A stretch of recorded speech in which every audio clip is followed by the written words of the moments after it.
Yeah, I almost just got run into. So let's wait for people to jump on. It's always an awkward silence as I wait.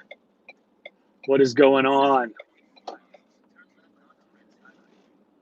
East Tennessee Lawn Care. Well, good. Hey, Ryan, what's going on? Yeah, so there's a few folks on. I have been in the car since 7:30 a.m. Had to drive about 4.5 hours north to go see a customer in a different business um, for about a 20-minute meeting, and now I am driving back 4.5 hours.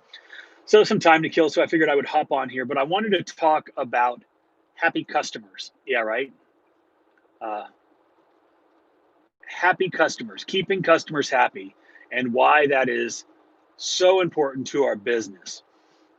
Obviously, happy customers are return customers. Return customers are good for our business because you don't have to spend that time and that energy on the marketing and the sales side to capture them because they're already your. Let's see, that's what you. Oh, snow. Ugh, no, thank you. It's 65 degrees here. Exactly. Reviews are huge.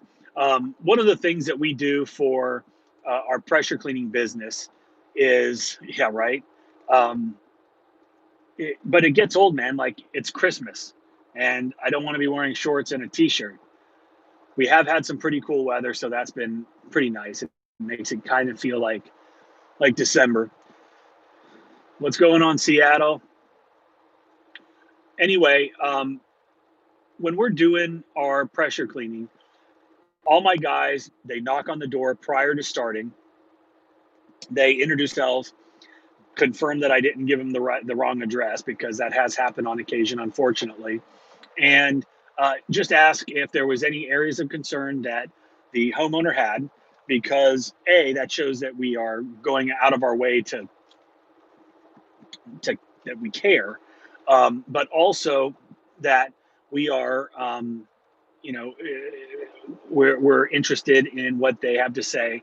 And 9 times out of 10 it'll be a 10-minute conversation, which is kind of a time suck, but it's worth it because we would rather know what their sticking points are going into the job than going home, packing up, and then getting a call later talking about, hey, you missed this, you missed that, I was really hoping that you could hit this.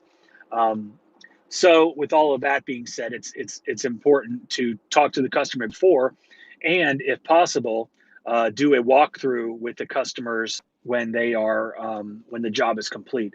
That is what we got here: determination and dedication. That's what it's exactly. Yep, a good work ethic, um, having moral standards, having your customer's best interest in mind. Those are all things. What's up, Wild West? But we're talking about happy customers, keeping happy customers, uh, because that's huge. And let's face it, we all want our customers to be happy with the service that we provide and they received. And it's easy to say, but it's a little bit harder implementing and following through because you get busy with the work, you get busy with everything else that's involved, and sometimes you kind of that's secondary to the actual work being the work being done. um, but one of the things that I preach to my guys is one of the things that I preach to my guys is um, a happy customer, a returning customer, is a walking billboard, and they're more than happy to share their experience with their friends and their family about your business. So just something to think about.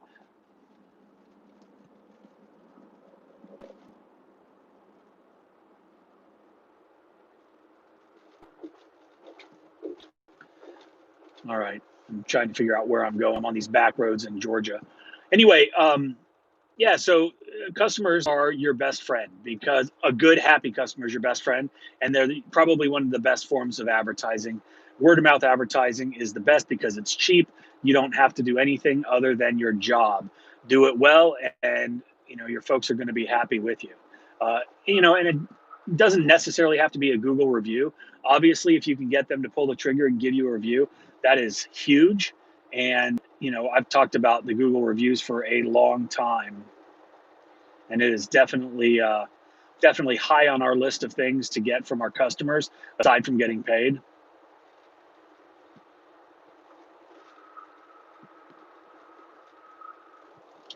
God, it's really bright.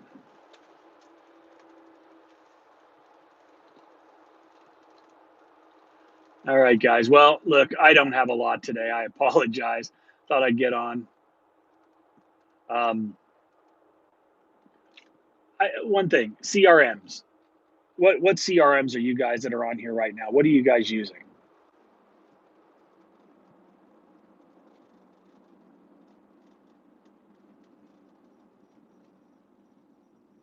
And the reason that I bring that up is because having a good CRM is really invaluable, because it allows you to automate so many things that you probably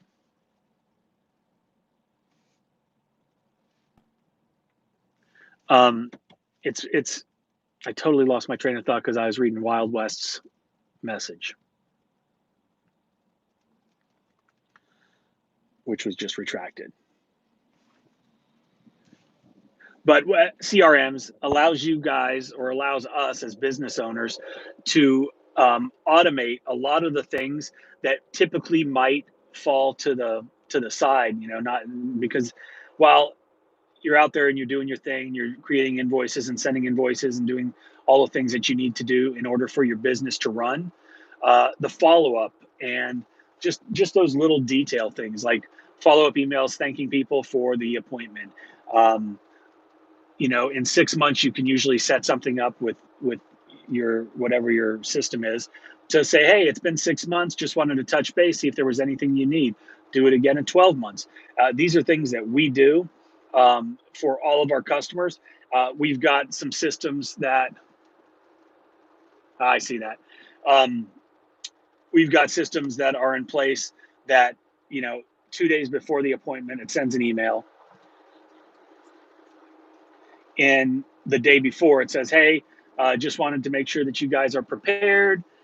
But it's these things, these little things, and it's all about communication, that will make your company stand so far above anybody else out there, because people, and I used to do Christmas cards. I don't anymore, and I probably should.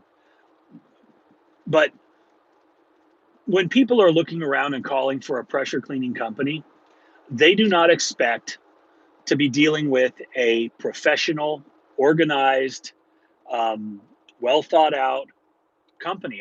And that sounds horrible, but I my map Google thing is in my ear telling me to turn left. Um, but so I don't do Christmas cards anymore, and I should. But I think just by nature of the service that we provide, people are not always expecting um, the high level of service and communication that they get when they are dealing with someone like my company or your company, um, and that leaves a memorable experience. The customer experience is usually more important than the work itself. If you guys watched a video or two ago that I talked about a 2-star review, um, look, the work was performed to perfection. The guy uh, had an issue with something, watch a video, and it was more the way that I reacted to him that set him off, which made him give us a 2-star review. And that was the customer experience. Now, I resolved it with the guy. You're absolutely right, East Tennessee. Um, And I'll get back to well, that customer, we resolved it. He turned his 2-star review into a 5-star review, and actually we're cleaning his windows tomorrow. So I was able to salvage that. The customer experience, like I said, is more important sometimes than the work. So if you can make the entire experience from the initial phone call, to uh, the the scheduling, to the work itself, to the follow up after, even to the invoicing and how they're able to pay the bill. If you don't have systems in place currently that allow you to send an email and allow that customer to pay online, I think you're losing out. Uh, if you're that type of business that is standing there with your hand out when the job is done, expecting to get paid, you're going to do you're doing a disservice to yourself, because probably I'd say 50 to 60% of the customers, beer is a key to the 5-star review. Yeah, watch that video. Um, anyway, uh, well, I don't even remember, man. Talking about beer, lost my train of thought again. Hmm.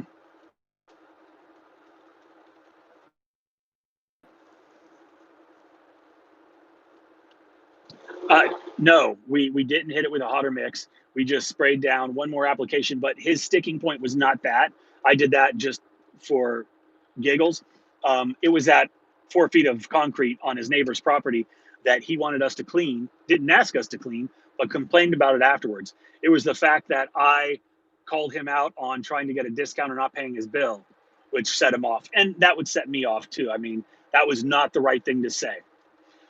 Um, but what I was saying is, if you don't have systems in place to get paid online, even if it's Venmo, if it's PayPal, things like that, they're not as professional.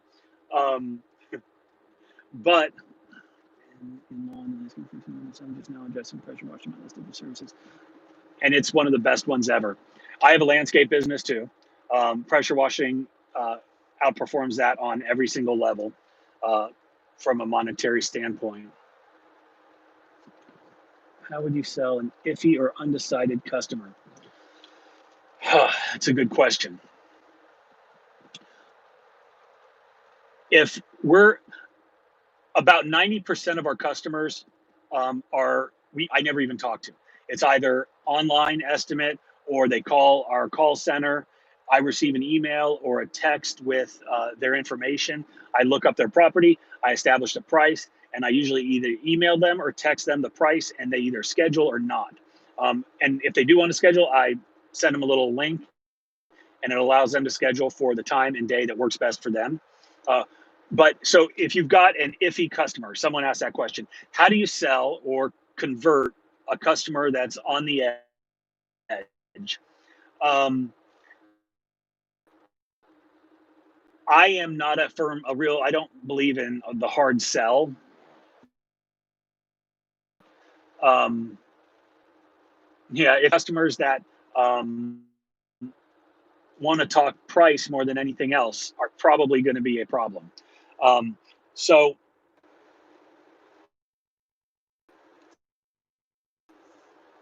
Okay, I don't know if I'm back or not. Customers don't typically want to know all of the details of what you're doing, that you're using sodium hypochlorite, and what surfactant that you're using. You use a soft wash system or you use a pressure washing. They want to know that you're going to come to their property, you're going to treat it with respect, and you're going to clean what they need cleaned, for a fair price. And what I tell folks, and I've got the years of experience